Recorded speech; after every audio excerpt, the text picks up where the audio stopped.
I'm like, Yusuf, Tinker, somebody has a cure for cancer in Nigeria, specifically in Imo State. He has not contacted WHO. He has not contacted UN. America defined the cure for cancer. Britain defined cure for cancer. Russia defined, everybody on the planet is looking for cure for cancer.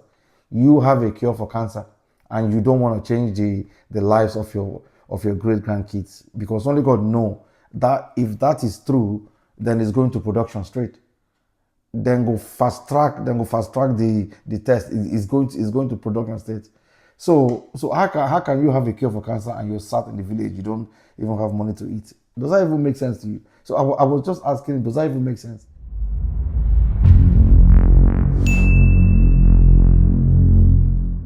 Hello, family. Okay, today I'm talking about owning your diabetes journey, taking charge of your own diabetes journey. Okay, now listen. Whilst doctors are very, very essential and important, but you have to play, well, as a patient, that is, you have to play an active role. You have to be an active participant in your health journey.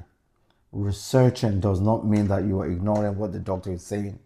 It means that you can work with the doctor to find the best path for you. So now 12 and I go agree to find the best path for you.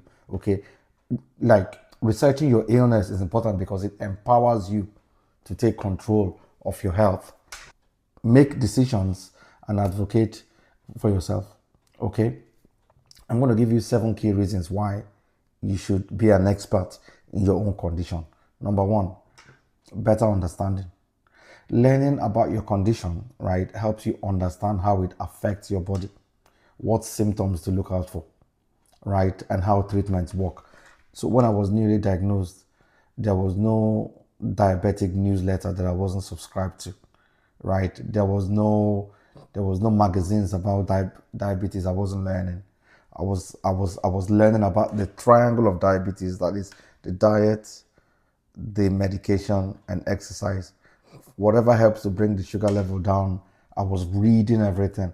I was Googling everything. So just to arm myself with information. You get the kind of symptom where you could get. But because you've read about it, you know how to deal with it, right? Number 2, it gives you, being an expert in your condition gives you better informed decision making ability, right?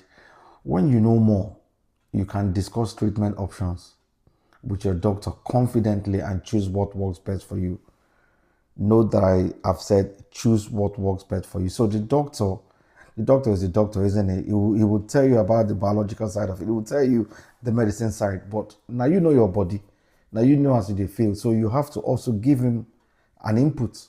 You also have to give him an input. And the both of them go come together, discuss, agree on a therapy, on a plan that actually suits your own lifestyle, right? Don't just go to a hospital and just, yes sir, yes sir, yes sir. Ask questions.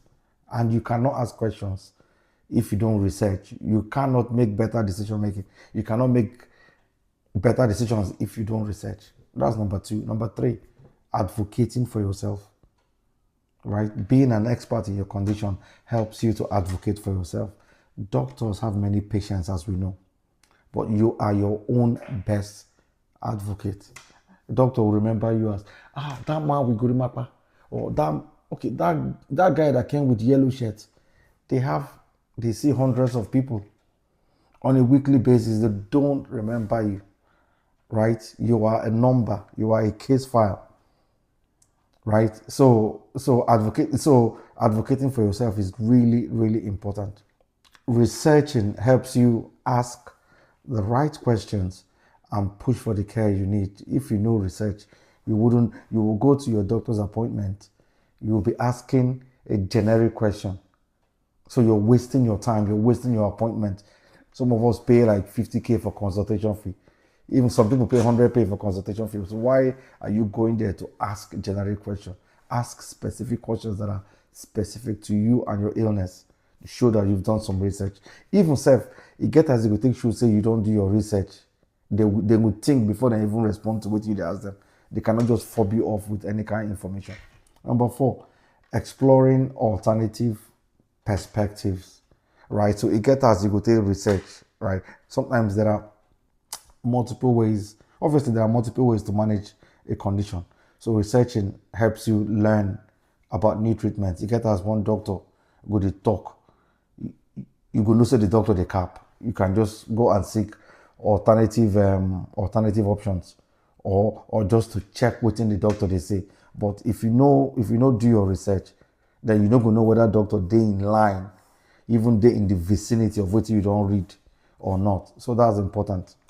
Number five, avoid misinformation. There is a lot of false or misleading health information out there. Even on YouTube, anybody can have a YouTube channel and just go and read something and just talk what they don't know. It is what it is. But researching from a credible source, you can separate the facts from the fiction. I'll tell you guys a story. I was having an argument with my cousin the other day in Nigeria, and he was going on about there was a guy that came up with a cure for cancer. Apparently, he came up with a cure for cancer, and they're raving about this guy on radio. He's done some TV ads, and I was like, if somebody go make medication, pay one celebrity to endorse that medication for TV or radio, does it mean that the medicine is authentic? Does it mean that that source is credible? He was just raving about, oh, this guy is curing people. The testimonies are this and this. I'm like, Yusuf, Tinker, somebody has a cure for cancer in Nigeria, specifically in Imo State. He has not contacted WHO. He has not contacted UN. America defined the cure for cancer. Britain defined cure for cancer. Russia defined, everybody on the planet is looking for cure for cancer. You have a cure for cancer and you don't want to change the lives of your great grandkids, because only God know that if that is true, then it's going to production straight. Then go fast track the test. It's going to production state. So how can you have a cure for cancer and you're sat in the village, you don't even have money to eat? Does that even make sense to you? So I was just asking, does that even make sense? Misinformation. So when even sometimes Google self no be Google, a lot of people can put information on Google. So the sites that you get your information from, make sure they are credible. Make sure they are credible, and to avoid misinformation. That's number five. Number six, you feel more in control. Just generally, the more information you know. Have you ever read a subject so much that you did a waka enter exam confidently? You feel say, come, when I ask me what you want to ask me, I know because I don't read. That's how you feel when you do like your research, because you feel more in control. Chronic diseases like type 1 diabetes can feel very overwhelming. Understanding the condition reduces anxiety. Yes, you do have anxiety because there's something that can be happening to you that you don't know about or you've not read about. Then you begin to panic. But if you've read a lot about it, you say, that's why, or my sugar level is this, that's why that is happening. I've read it somewhere, right? And lastly, keeping up with new development. Medical research is always evolving, always evolving. So you want to stay informed with new treatments, especially technologies in type 1 diabetes. There are different ways of treating it. New technologies, new breakthroughs can help you. I actually have a friend who is using a pump. He doesn't like to inject himself. I don't mind injecting myself, but he doesn't like to inject himself. So what he does is he has a pump that he changes every other week. So what the pump does is just releases insulin. The pump checks when his sugar level is high and just releases insulin. It has a pump there. You can have that if you want. So there are different things you can do. I think a couple of years ago, I went for my review with my doctor, and I'd read about this new research that they were talking about they're doing, whereby they insert insulin producing. I think I've mentioned it before on the channel. They insert insulin. You go on the surgery, they insert insulin producing cells. It's just like when you're having a hair implant. They implant it, and then After a while, you manage it, and then it begins to grow. The same thing. So they insert insulin producing cells on your pancreas, and then it begins to produce insulin producing cells. That means reliance on you having to introduce external insulin to your body. Okay, fine. There's a catch to that because your body will always try to eject it because it's a foreign body, but there are medications you can take to suppress that. But anyway, so I was asking my endocrinologist about this, asking the doctor about this. He was like, "Wait, how do you even know about this? This is still in research. It's not been, they are still testing it out. It's not been finalized yet." So I said, "But I'm not saying I want to do it, but I know about it. I just want to talk to you about it." So he was like, "Oh yeah, it's still under the pipeline. It's not. They're still researching. It will take a few years before they finalize that." So yeah, keep researching. You have to. It's not a matter of being doing I too know or anything like that, right? Nigerian doctors especially are very, very fond of this. You go to hospital, they keep you in the dark. They don't discuss with you as a patient. They don't carry you along. Even when they give you medication, they remove the packet of that medicine and put the tablets on transparent nylon and give it to you so that you don't even know what medicine you're taking.